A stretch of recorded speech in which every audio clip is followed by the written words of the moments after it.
In this Tech Talk, I am discussing sugar management and bakery formulations with Brian Fatula, VP at Lallemand Bakery Solutions North America.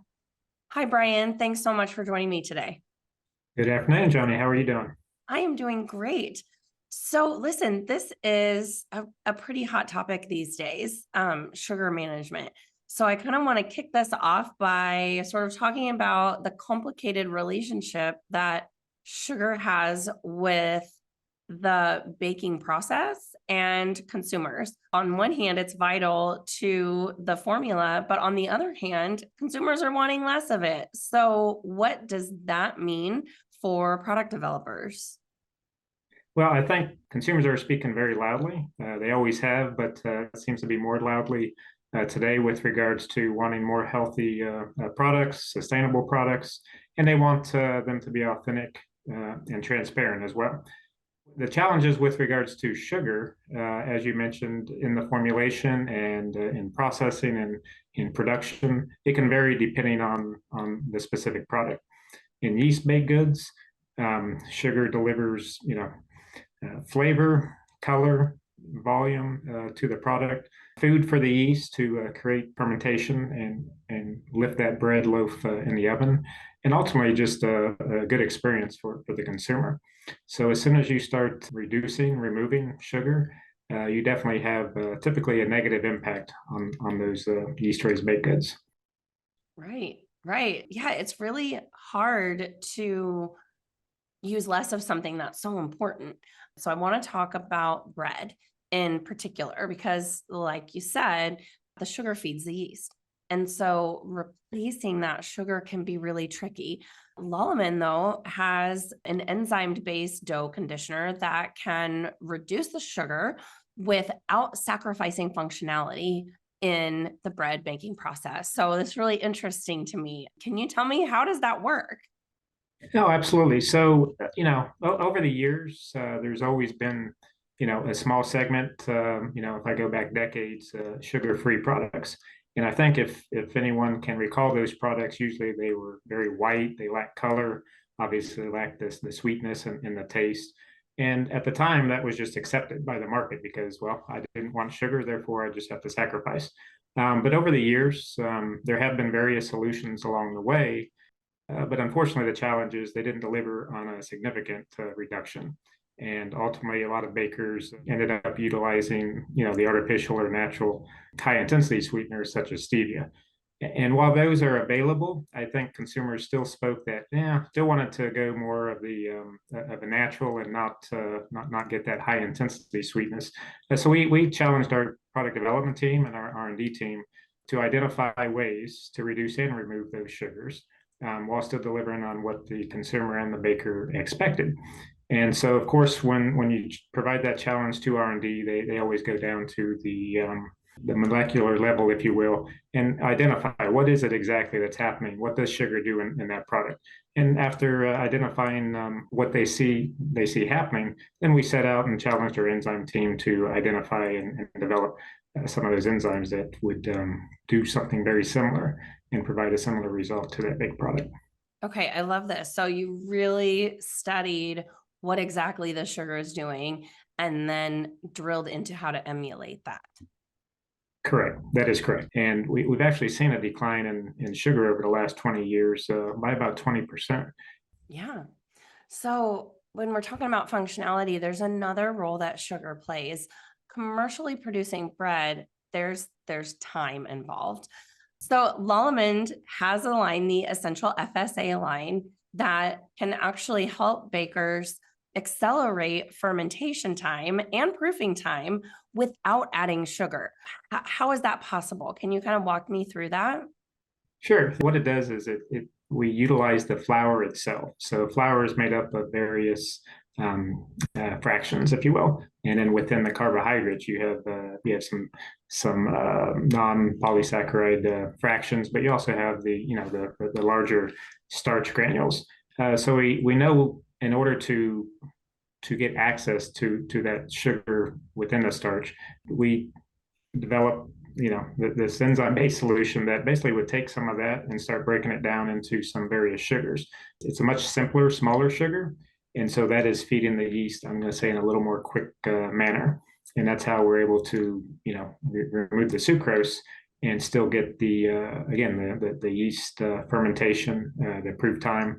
So this indeed delivered on that reduced fermentation time. So then there's a balance to fit into the baker's process today, the time that they take. So typically we try to work with the baker and collaborate and make sure we deliver on what they need in their specific bakery. Wow, that's awesome. So I think it's really interesting that it's not so much about just taking the sugar and replacing it with something else. It's looking at how every ingredient in the formula sort of interacts with one another, and then looking at the role that sugar plays and then making those adjustments with this enzyme-based solution that it's interacting properly and sometimes better, right, with all these other ingredients.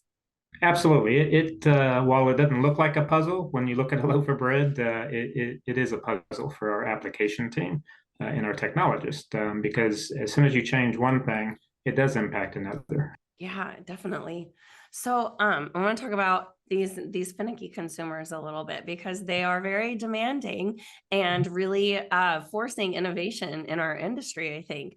They are not only looking for reduced sugar in traditional products, but now there's an increasing demand for products like keto friendly and low net carb breads. What are some of the benefits that the Essential FSA line can bring to those types of products as well? Yeah, absolutely. That is a separate set of challenges, because if you look at a keto bread or those low carb breads, now we don't even have that carbohydrate source to utilize for the solution to develop the sugar for the yeast. So typically those keto products, low sugar product, or I should say no sugar, low carbohydrate products, it's a struggle just to get any fermentation, because again, there's no food for the yeast. So we have identified a way with this enzyme solution, or one of them, to look at the source of, instead of wheat flour, there's usually something else being used. So this enzyme can also work on those where it does allow for creation of, again, for some simple sugars, then that get utilized and burned up or eaten up, if you will, by the yeast. And so by the time the yeast consumes it, it's creating the gas to allow those keto products to rise.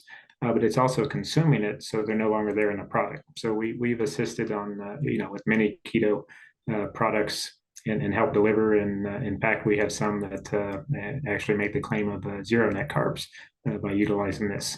So it's that was a bit different because we all, all of our application technologists, we had to reset our minds because we're so used to working with wheat flour and typical baked goods. But that was a fun one. We just had to, when we walked in the room, try to remove everything we thought we knew about baking with regards to keto products. And that really helped us get there with this product. And I think those are sometimes some of the best types of challenges, the ones where you have to sort of throw every convention that you know out the window and start from scratch and really think outside the box. That's where the best innovation comes from. Well, I agree, and I think speaking for the team, those are also the most fun. So they're challenging, but because it's something different, and because you're working on something that maybe you don't get a chance to work on every day. So typically, those are the ones where you can just see a different energy in the room when we're talking about it and working on it. Yeah, it's one thing for the Lallemand team to sit down and try to come up with these solutions, but I want you to tell me what it looks like once you take those solutions and take it to a bakery customer. So what does it look like? How does Lallemand work with bakers to help them with their formulations and figure out how solutions like the Essential FSA products can help their product development? Yeah, so the first, I think the first step is always making sure that there are conversations up front. I would say, or when we walk into a baker, it's also just don't assume that everything works the same everywhere. So the first and foremost is walk in, listen, observe, see what their capability and process. Sometimes it's having those conversations with the baker to make sure that they too recognize what they can expect to see. Then once we do that, we literally go out on the floor and take out what we believe can be taken out and put it in. And a lot of times, everyone's standing on waiting for the bread to come out of the oven. And so they're surprised. Typically, they see that beautiful color and that red epoxy color that they expect when they have sugar. And I think a lot of them are surprised indeed that we have been able to deliver on the sugar reduction and removal. Okay, so I just have one last question for you. We're going to take it back to the very beginning, and that is, what is the first step? What should a baker do to learn more about these solutions? Well, I think the easiest way is probably reach out to Lallemand Baking Solutions, because what we love to do is collaborate and have a discussion about your specific products. So I think working alongside us and just having the discussion is always the start. All right. Well, Brian, thank you so much for taking time to talk to me today. This was a really interesting conversation. And I'm excited about all of the innovation happening with sugar management and bakery formulations. No, thank you. And I too am very excited. It's an exciting time to be in the industry for sure.